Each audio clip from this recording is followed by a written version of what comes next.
আমি বেগম জিয়ার একজন ক্ষুদ্র কর্মী।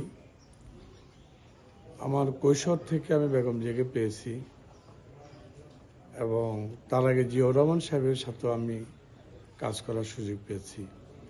আমি বিশ্ববিদ্যালয় থেকে বের হওয়ার পরে বেগম জিয়া আমাকে ডেকে বললেন বনানী, তৎকালীন বনানী বিএনপি অফিসে, যে তুমি এলাকায় যাও, ইলেকশন করবে 91 সালে। আমি হতবাক হয়ে গেলাম, আশ্চর্য হয়ে গেলাম। আমি ইউনিভার্সিটি থেকে মাত্র বেরিয়েছি, আমাকে উনি বললেন এবং বললেন উনি বললেন যে আমি অনেক ভেবে চিনতে বলছি, তুমি যাও, সাহস করে যাও। তো আমি এসে এই পাহাড়ের খাগড়াছড়ির রাজনৈতিক বিএনপির চারা লাগানো শুরু করলাম। তার আগে অবশ্য করেছি, আমি রামগড় মহকুমার রাজনৈতিক জেলার ছাত্রদলের সভাপতি ছিলাম। তো ওনার সাথে আমি দীর্ঘ পথ পাড়ি দিয়েছি। অনেক স্নেহ করতো, সন্তানের মতো করেই আমাকে স্নেহ করেছেন। ওনার থেকে জীবন অনেক কিছু পেয়েছি, কিন্তু ওনাকে কিছুই দিতে পারিনি। উনি দেশ এবং দেশমাতৃকার জন্য আত্মহুতি দিয়েছেন।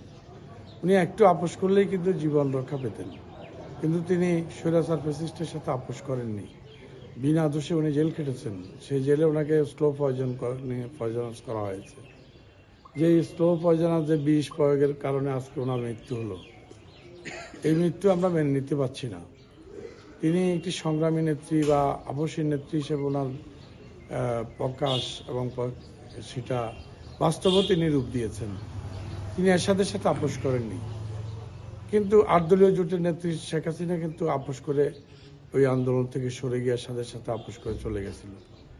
ঠিকই জনগণ ওই আপোষ যে করেন তার মূল্যায়ন করেছে 91-তে। এত বিধ্বস্ত একটি দল বিএনপিকে, জিয়ার অনুপস্থিতিতে বিধ্বস্ত একটি দল বেগম জিয়ার নেতৃত্বাধীন এটা গৃহবধূ থেকে রাজনীতিতে আসেন নেতৃত্বকে জনগণ ভোট দিয়ে 91 সালে সরকার গঠন করে, সরকার গঠন করতে সাহায্য করে। এটা বেগম জিয়ার আপসহীনতার অনেক বড় মূল্যায়ন জনগণ করেছে। এরপর তিনি দীর্ঘ 18 বছর আপসহীনতার পরিচয় দিলেন। 111-এ উনি জেলে ছিলেন, আমরা জেলে ছিলাম। 111-এর পরে তারা মনিউদ্দিন ফখরুদ্দিনরা ওনাকে বলেছিল যে আপনি আমাদেরকে যাওয়ার এক্সিট দেন, রাস্তা দেন, আমরা আপনাকে ক্ষমতা বসাবো। কিন্তু সেদিন তিনি বলেছেন না, তোমাদের দেশের সংবিধান লঙ্ঘনের জন্য তোমাদের শাস্তি ভোগ করতে হবে। সেদিন যদি তিনি আপোষ করতেন তাহলে শেখ হাসিনার কোনোদিন ক্ষমতার মুখ দেখতো না এবং খালেদা জিয়াকে শাস্তি দিয়ে এই বিষ প্রয়োগ করে মারতেও পারতো না। কিন্তু সেদিন খালেদা জিয়া আপোষ না করার কারণেই 15 বছর শেখ হাসিনা এই দেশে অপরাজনীতি করে গেছেন এবং শেষ পর্যন্ত আমাদের নেত্রী বেগম খালেদা জিয়ার সে মৃত্যু নিশ্চিত করে গেছে। যাই হোক, উনি বারবার দেশের গণতন্ত্রের জন্য উনি সংগ্রাম করেছেন, লড়াই করেছেন।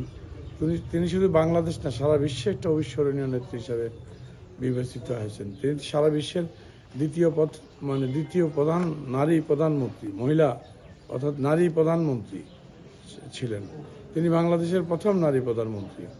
তিনি বৈধ উপায়ে তিনবার স্মৃতি বেগম জিয়ার সাথে, যেমন কোনো একটা সালের নির্বাচনের সময় আমি তখন ছাত্র নেতা বা ছাত্র নেতা এরকম, আমি পরশুরাম, ওনার নির্বাচন এলাকা পরশুরামে গেছিলাম, ফেনী পরশুরাম। তো আমি রাস্তায় সবার সাথে হাঁটছি, উনি গাড়ির থেকে জানলা নামিয়ে অন্যদেরকে বলতেছিল গাড়ির, ওই দেখো এটা আমাদের অদূত এরকম করে বলছে। আমার নাম তো ওয়াদুদ, উনি আমার মায়ের মতো করে অদূত ডাকতেন, আমার মাও অদূত ডাকতেন, তিনিও অদূত ডাকতেন। তিনি আমার আঙ্গুল দিয়ে দেখালো যে অন্যদেরকে যে ওই অদূত, দেখো ওই আমাদের অদূত ছেলেটা। তো এক পর্যায়ে আমারও চোখ গেল, আমি দৌড়ায় কাছে আসলাম। তারপর বলে তুমি কোথায় যাচ্ছ? আমি আপনি আসছেন এই জন্য দেখতে আসছি। বলে যে উঠো, আমার গাড়িতে উঠো। পিছনে ওনার গাড়ির সিট ছিল, সেখানে আমি উঠলাম। উঠে দিয়ে কর্নেল অলি এবং উনি এবং আরও সিনিয়র 1-2 নেতা ওনার গাড়িতে বসা। তো এই যে মাতৃস্নেহে অদূত বলে রাস্তা থেকে ডাক দিয়ে গাড়িতে উঠালেন, তিনি তখন প্রধানমন্ত্রী হতে যাচ্ছেন এরকম। এছাড়াও আমি আরেকবার, উনি যখন প্রধানমন্ত্রী, ওনার সন্ধ্যাকালীন অফিস ছিল, সান্ধ্যকালীন অফিস ছিল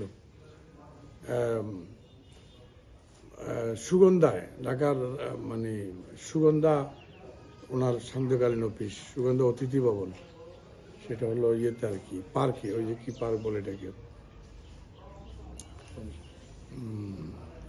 যাই হোক সুগন্ধা অতিথি ভবন, সেখানে সান্ধ্যকালীন অফিস করতেন। তো এক পর্যায়ে ওনার দরজার সামনে দিয়ে আমি দু একবার হাঁটাচলা করলাম। তো উনি কাকে জানি কি বললেন আমি জানি না, আমাকে ডাকলো, বলতে আপনাকে বা তোমাকে ভিতরে ডাকছে। আমি ভিতরে গেলাম, যা আমাকে বললো যে তুমি তো প্রমাণ করে দিলে 2001 সালের নির্বাচনে বিএনপি সূক্ষ্ম মানে কারচুপি করে নাই, আওয়ামী লীগ সূক্ষ্ম কারচুপি করছে, তুমিই প্রমাণ করে দিলে। কারণ আমার নির্বাচনে তখন মানে শান্তি বাহিনী সহ আওয়ামী লীগ যৌথভাবে আমাকে আমার ভোট কারচুপি করে আমাকে পরাজিত দেখিয়েছিল। আমি আদালতের মাধ্যমে 1 বছরের মধ্যে আমি আমার পক্ষে রায় আনি এবং আওয়ামী লীগ কারচুপি করেছিল সেটা প্রমাণ করে শান্তি বাহিনীর মাধ্যমে। সেটা প্রমাণের মধ্য দিয়ে তিনি বললেন যে তুমি তো আদালতের মাধ্যমেই প্রমাণ করে দিলে বিএনপি সূক্ষ্ম কারচুপি করে নাই, কারচুপি তারা করেছিল, সেটা তুমি এবং আদালতের মাধ্যমে প্রমাণ করলে। তো সেখানে আমাকে সকল কথা বলার শুরুতেই জাহানারা বেগম, গণশিক্ষা মন্ত্রী, তিনি আমাকে চিনতে পারছিল না। তিনি বোধহয় জিজ্ঞেস করতেছিল যে ম্যাডামকে ওই কে। ম্যাডাম খুব মানে রাগান্বিত স্বরে বললো, তুমি চিনো না, সে আমাদের ওয়াদুদ। এই যে মানে বিষয়গুলো ছোট ছোট